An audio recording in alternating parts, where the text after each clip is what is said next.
The hostess at Sterling didn't look at me when she said it. "Oh, you're with the Lawson party. They are already seated. In the private room." Private room. I could see it from where I stood. Crystal lighting. Long mahogany table. My uncle at the head. My brother beside him. My mother laughing a little too loudly. But when I stepped forward, the hostess gently blocked me with a polite smile. "I'm so sorry. They asked that you be seated at the overflow table." Overflow. A small two-person table near the bar. No place setting card.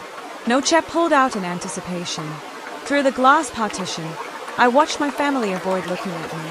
And in that moment, I realized this wasn't a mistake. It was a message. My name is Quinn, and I wish I could say I was surprised. But humiliation in my family was never loud. It was subtle, strategic, always polished enough to be deniable. They didn't scream. They arranged. They didn't exclude you outright. They reclassified you. I had funded half of tonight's celebration. Quietly, as usual, my contribution had been acknowledged in private texts, never in public. And still, I was placed where I could see them, but not belong to them. I could have walked out. I didn't, because somewhere inside me was a question I'd never answered honestly. Was I staying out of love or habit? And I think they believed they already knew the answer. This wasn't a birthday. It wasn't an anniversary. It was my uncle's retirement celebration, though he hadn't officially retired from anything except accountability. My brother Ethan had organized it, loudly, framing it as a tribute to the man who built this family. Built. That word always fascinated me, because what he built, I quietly maintained.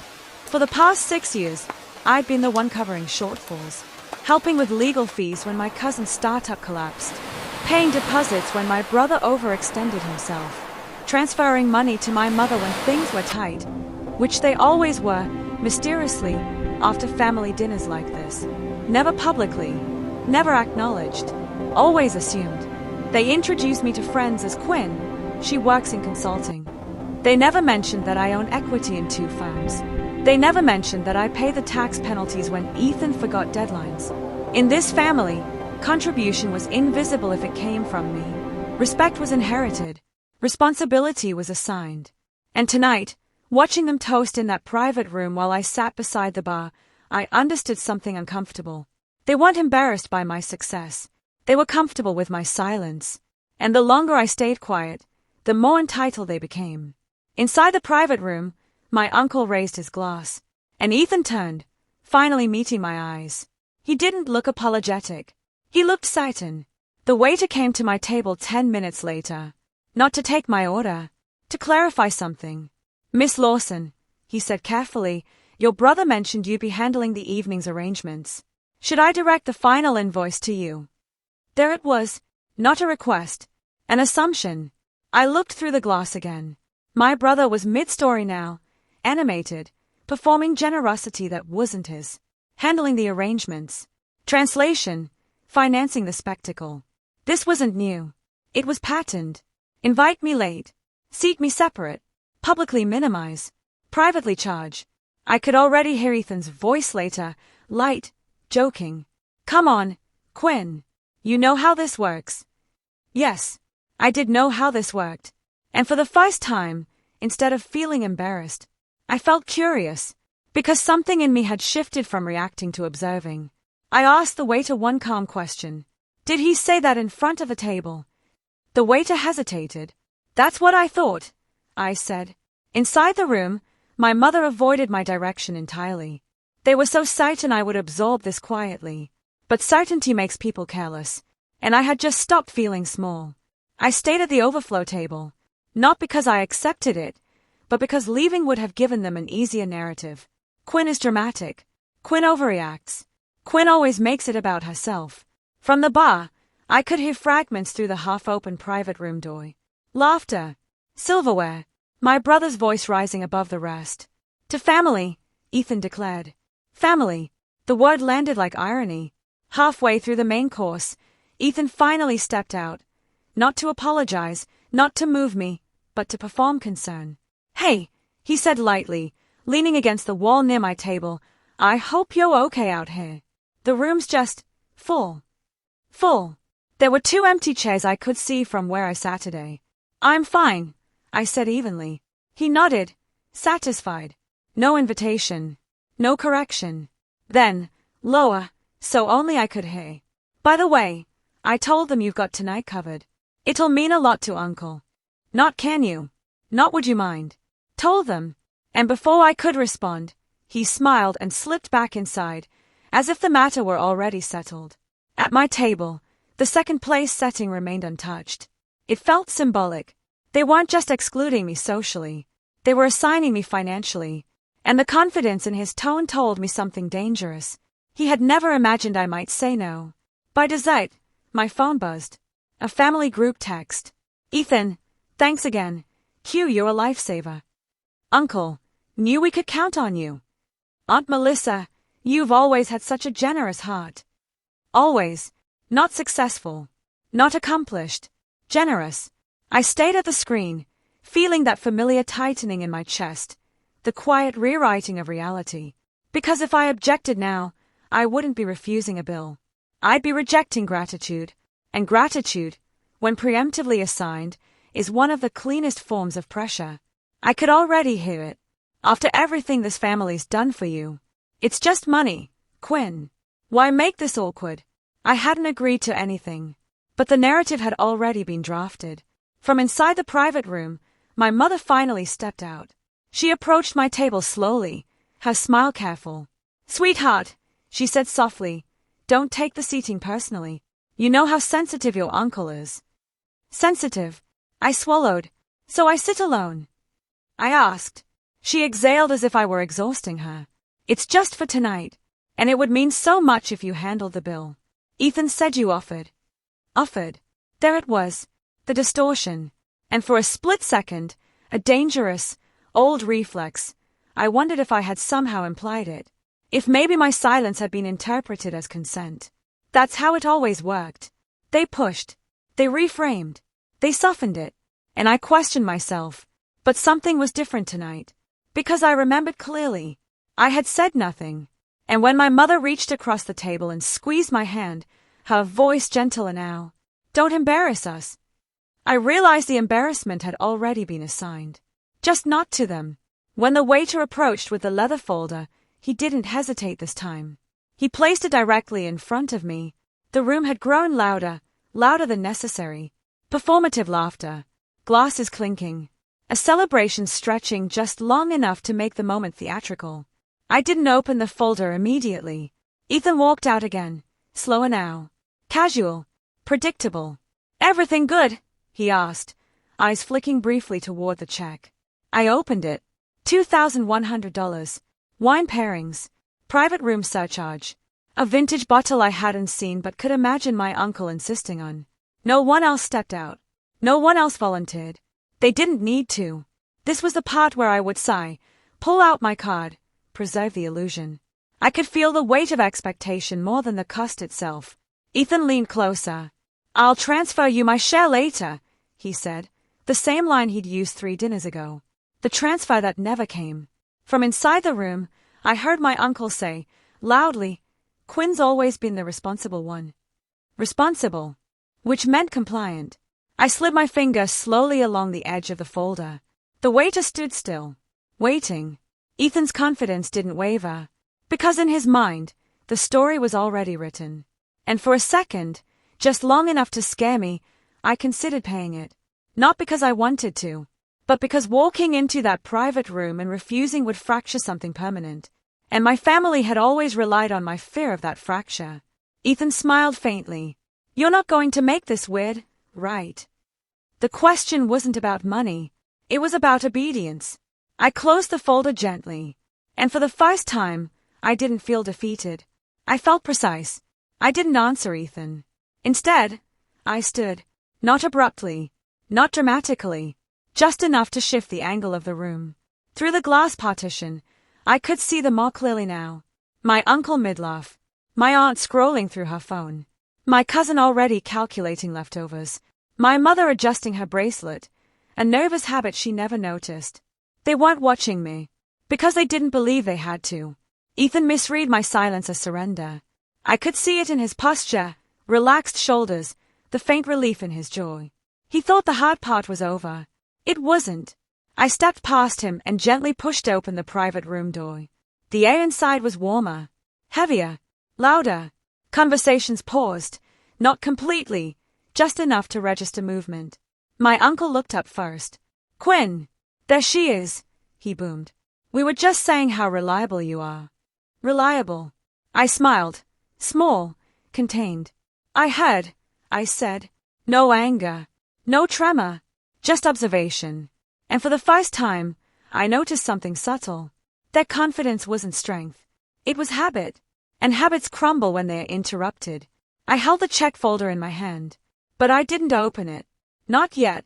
The room quieted in that subtle way people pretend isn't happening. Not silence. Adjustment. I stood at the edge of the long table, still holding the check, and for the first time I wasn't inside the emotion of it. I was outside it, watching the mechanics. My uncle at the head of the table, used to being deferred to. Ethan beside him, absorbing that authority like inheritance. My aunt, nodding at whatever narrative felt safest. My mother, careful not to disrupt the surface. It wasn't about money. It was about hierarchy. I had always been positioned as a stabilizer, the one who fixes quietly so the structure doesn't wobble. The unspoken agreement, they get status, I get responsibility. And every time I complied, the pattern reinforced itself. Tonight wasn't different in action. It was different in awareness, because I could see the choreography now. Ethan lifted his glass slightly. "You good?" he asked, almost playful. He still thought this was routine. He still thought my presence in this room meant agreement. I set the check folder down in the center of the table. Not near him. Not near me. Center. A neutral space. And for the first time in years, I let the silence stretch longer than was comfortable. No one reached for it. That told me everything. My uncle cleared his throat. "What's that?" he asked, though he knew. "The final invoice," I said calmly. I didn't sit. I didn't accuse. I didn't explain. I simply opened the folder and turned it outward so everyone could see the total. $2,100. The number looked larger under crystal light. Aunt Melissa blinked first. "Oh my," she murmured, as if the amount had appeared unexpectedly, not as the result of deliberate choices made all evening. Ethan laughed lightly. "Private rooms aren't cheap," he said. "But worth it." "Worth it? For who?" I asked. Not sharp, just clear. He waved a hand. "You said you'd handle it." "I didn't," I replied. Not defensive. Not emotional. Factual. A small, almost imperceptible shift rippled through the table. My mother straightened. "Quinn, honey, we discussed this." "No," I said gently. "You assumed it." And here was the part they didn't expect. I pulled out my phone. "I keep records," I added, scrolling calmly. Because money tends to become foggy in this family. Group texts, screenshots, transfers from past dinners, promises of reimbursement that never materialized. I didn't need to show everything. Just enough. Ethan's smile thinned. "You're making this bigger than it is." "Am I?" I asked quietly. The waiter remained near the door, pretending not to listen. The illusion of generosity had been public, so clarity would be public too. And in that moment, I realized something critical. They had relied on my memory being emotional. They hadn't prepared for it to be documented. I didn't raise my voice. I didn't accuse anyone of taking advantage. I just shifted the structure. "If tonight is about celebrating Uncle," I said evenly, "then it should reflect shared appreciation." I slid the check slightly toward the head of the table. "Which means we divide it." Not a demand. A recalibration. My uncle leaned back slowly. "That's unnecessary," he said. "You're doing well. We all know that." Translation, "You can afford it. And you all chose the private room," I replied. "And the wine pairing. And the extra bottle." No sarcasm. Just inventory. Ethan's posture changed. The relaxed confidence was gone, replaced with calculation. "This is embarrassing," he muttered. I looked at him directly. "For who?" Silence again. Not dramatic, but charged. Because this was the first time I hadn't absorbed the discomfort for them. My mother tried once more. "Quinn, sweetheart, it's just easier if you..." If I what? I asked softly. Continue funding things I'm not even seated at. That landed. Not loudly, but permanently. No one interrupted. No one laughed it off. The waiter stepped forward carefully. Would you like separate checks? And that was the moment the hierarchy shifted. Because for the first time, the assumption fractured publicly. Ethan hesitated. My uncle avoided eye contact.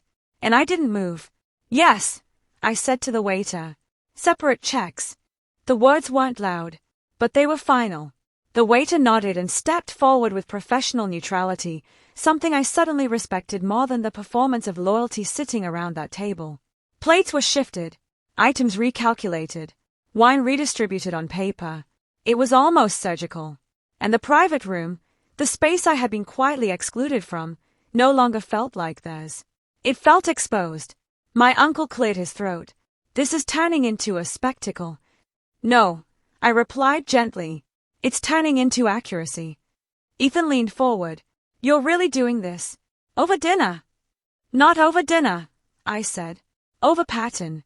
That word settled differently, because patterns imply repetition.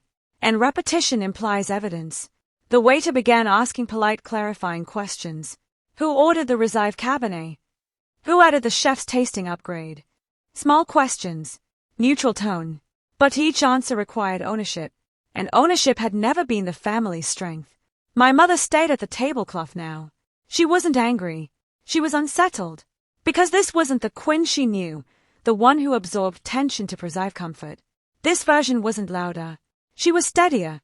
And steadiness makes people reveal themselves. Ethan finally exhaled sharply. Fine, he said. Split it. But it wasn't generosity. It was retreat. And I could see it. The first crack in the certainty he had walked in with. The recalculations took time. Long enough for discomfort to settle into the room like humidity. My uncle studied the revised total in front of him as if numbers might rearrange themselves out of respect. This is ridiculous, he muttered. I wouldn't have ordered half this if I knew. If you knew someone else wasn't paying. I asked softly. He didn't answer. Ethan tried to recover the tone. Quinn, you're acting like we forced you. I met his eyes. You told them I offered. He shrugged. Too quickly. It's basically the same thing. You always do. There it was. Not denial. Admission wrapped in entitlement. My aunt looked between us. Uneasy now. Ethan, did she actually say that? He hesitated. That hesitation was louder than anything else tonight. Because confidence collapses when witnesses begin to ask questions. I assumed, he said finally. She never complains. I let the silence breathe. I'm not complaining, I replied. I'm correcting. The distinction mattered. The waiter returned with individual folders. The room felt smaller now, not physically, but socially. My uncle sighed as he reached for his wallet. This didn't need to happen. It did, I said calmly, because what they were experiencing wasn't financial inconvenience. It was the loss of automatic access. And loss feels personal when entitlement is involved. My mother finally looked up at me, not angry, not pleading, confused, as if she was trying to locate the moment I stopped agreeing. The truth. It hadn't been a moment. It had been accumulation. And tonight was simply the first time I allowed the math to show. When the folders were closed and cards collected, the room didn't return to celebration. It hovered, uncertain. I remained standing, not out of defiance, but clarity. There's something I want to make clear, I said, voice steady enough that no one could mistake it for emotion. I don't mind contributing when I'm respected. I don't mind celebrating when I'm included. What I won't do anymore is fund spaces where I'm deliberately sidelined. No one interrupted, because nothing in that statement could be reframed as cruel. It was factual. My uncle shifted in his chair. No one sidelined you. The hostess was instructed to seat me separately, I replied. That wasn't an accident. Aunt Melissa's eyes flicked to Ethan. Ethan's jaw tightened. It wasn't that serious. It was intentional, I said, which makes it serious. I wasn't accusing. I was documenting, aloud. I've covered shortfalls before, I continued, calm. I've transferred money quietly. I've absorbed misunderstandings to keep things smooth. That stops tonight. My mother inhaled sharply. You're tearing the family apart over pride. No, I said gently. I'm removing myself from a role I didn't agree to. That was the fracture.